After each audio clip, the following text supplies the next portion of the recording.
Right, so despite the fact there are estimated to be in the region of 500,000 people demonstrating in London alone today in favour of Palestine, especially poignant after the night of sheer terror citizens of the Gaza Strip have endured overnight, having been bombarded ceaselessly, white phosphorus again having been deployed, and the senseless shelling of residential areas and public service buildings, all under the guise of hitting Hamas, an excuse, frankly, which is becoming harder and harder to swallow by more and more people. And that's despite Western media and leaders still backing the oppressors over the oppressed. Few politicians have been more sycophantically sickening than Labour leader Keir Starmer over this, though, and his unquestioning absolute support for the Israeli state no matter what. And despite those protests going on today, a statement has come out from his spokesperson reiterating all of this. But behind all of that, the cracks are starting to show. Where one shadow minister had dared speak out against Starmer's Labour position on voicing support for Palestine before, that number has now grown to 12 shadow ministers at time of writing. So far, Starmer has not sacked anyone, but will he allow this dissent to stand, undermining his own authority, or will he finally admit that he's on the wrong side of this, and does it matter when he's resisted that for so long? Is it too late for him now, and is that why some are finding the spine to oppose his senseless diktat? Right, so protests and demonstrations in favour of Palestine are happening up and down the country today, and with estimates of up to 500,000 people in London alone showing solidarity with Palestine in the face of genocide, this looks to be the biggest call to our politicians of both sides who are still resolutely standing by Israel, despite the death and destruction they are raining down on innocent civilians, that we aren't putting up with it, that we expect better, that they have it wrong, and above all that they do not speak for us in this matter. Despite all of that, though, at least one leader is refusing point blank to budge an inch on this. Is still resolutely standing by Israel, taking the side of the colonizer, the side of the oppressor. And as much as the attacks by Hamas are rightly and justifiably condemnable, and we all should, the counter-offensive mounted by Israel is utterly inhumane, completely disproportionate, and amounts to little more than ethnic cleansing and genocide. As if Hamas just gave them the excuse to do what they really wanted, which is to eradicate the Palestinian population there. Starmer has this afternoon issued a statement reiterating his frankly untenable position, refusing to accept he's wrong, because frankly, I don't think he's capable of it. He can't apologise for blatantly advocating for war crimes. He won't back down here and now either. And frankly, when he's looking at his polling numbers and seeing a general election majority on the cards, he sees no reason to shift on anything. Arrogant and then some, but he's right. For as much as you might chant shame on you at him, if you're still going to vote for him or his party right now at the end of the day, then what are you achieving and what exactly is he losing? His statement from a spokesperson nevertheless reads, "Of course we understand why people want to call for a ceasefire. The Palestinian people are not Hamas and they are suffering terribly. That's why we support humanitarian pauses, so that aid, fuel, water, electricity and medicines can urgently get to those who need it. We also have to recognise that Israel was subject to a vile terrorist attack.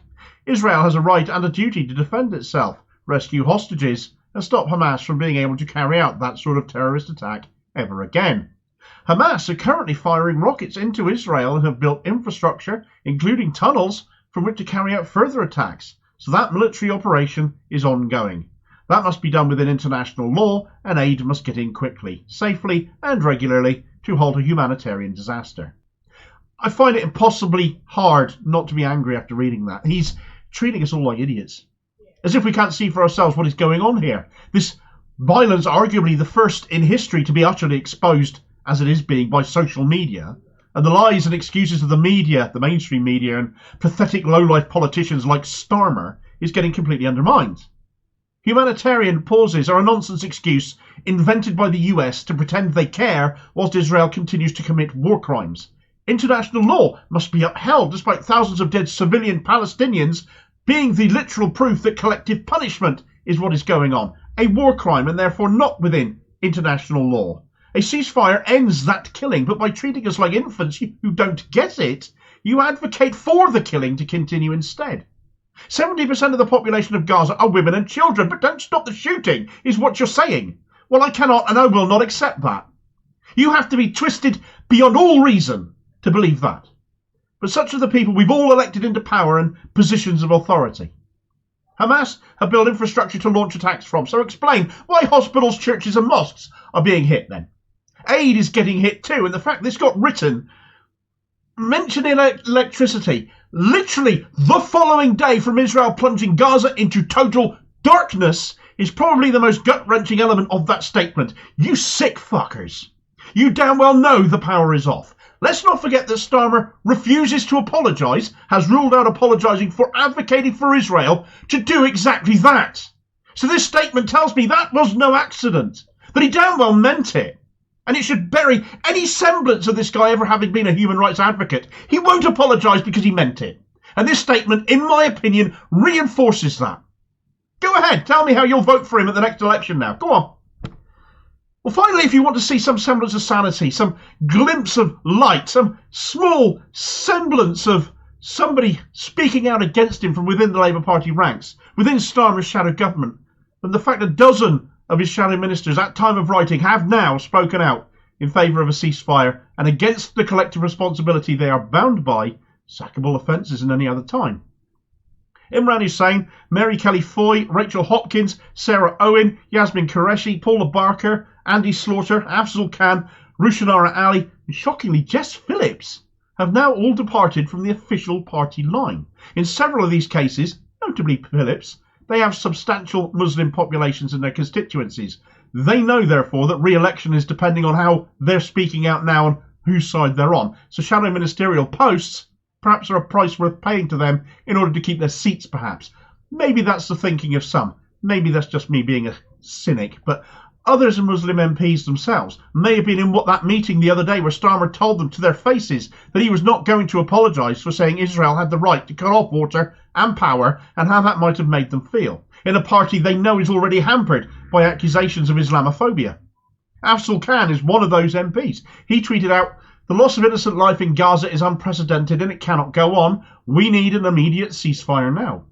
Others have made similar tweets. Some have retweeted the words of UN Secretary General Antonio Guterres, who wrote, "I reiterate my appeal for an immediate humanitarian ceasefire, together with the unconditional release of hostages and the delivery of relief at a level corresponding to the dramatic needs of the people in Gaza, where a humanitarian catastrophe is unfolding in front of our eyes." Others have written their own messages and posts. Others have retweeted and reposted other similar messages to that Guterres produced. Is this going to go any further? Well, I hope so. The ball's rolling and Starmer hasn't sacked any of these 12 dissenters yet, though, of course, he might.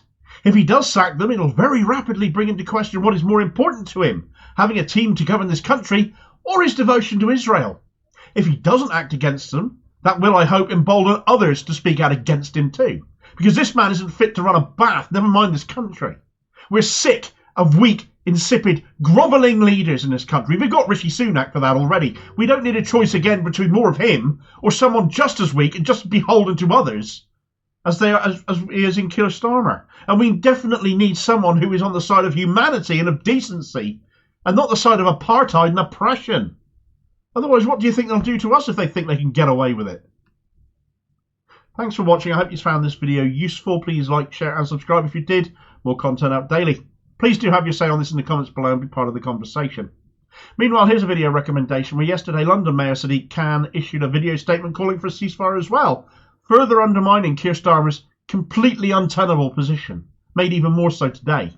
And I'll hopefully catch you on the next vid. Cheers, folks.